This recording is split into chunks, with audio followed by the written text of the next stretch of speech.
म यसरी निकालिएँ तिम्रो दिलबाट, जसरी निकालिन्छ कसिङ्गर घरको सङ्घारबाट। तिम्रो मोबाइलको स्क्रिनमा मेरा तस्बिर मुस्कुराउँथ्यो।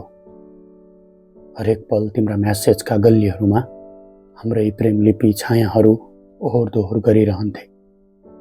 तिम्रो मोबाइलको स्क्रिनमा मेरा अननोन तस्बिर थिए, तर तिम्रो दिलको भित्तामा कुन मोनालिसा मुस्कुराउँथिन् मलाई पत्तो भएन। तिमी भँवरा, तिमीलाई फुलहरूको चाहना, प्रेममा सिन्दुर चाहिन्न भन्ने मिठो गर्थ्यौ बहाना। फेरि एक दिन तिमी अर्कैको हो भन्ने थाहा पाएपछि मेरो आँखाबाट सागर ओर्लियो। दिलमा ठुलो बारुद विस्फोटन भयो। कति रोएँ, कति तडपिएँ, हात जोडेँ, तिम्रो पाउ परेँ। हिजो तिम्रो स्थान छातीमा हो भनेर अँगालेको तिमीले छातीमै लाती लगायौ।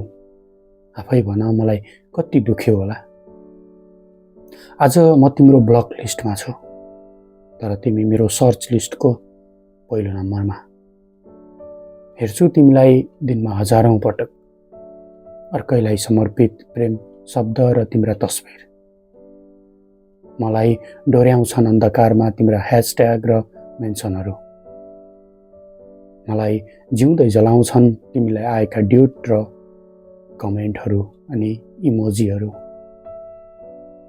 खैर के गर्न सक्छु, यादका भारी बोकेर म सगरमाथा आरोहण गर्न खोज्छु। प्रेम हो यार, कहाँ मान्छ तिमीलाई चटक्क बिर्सन।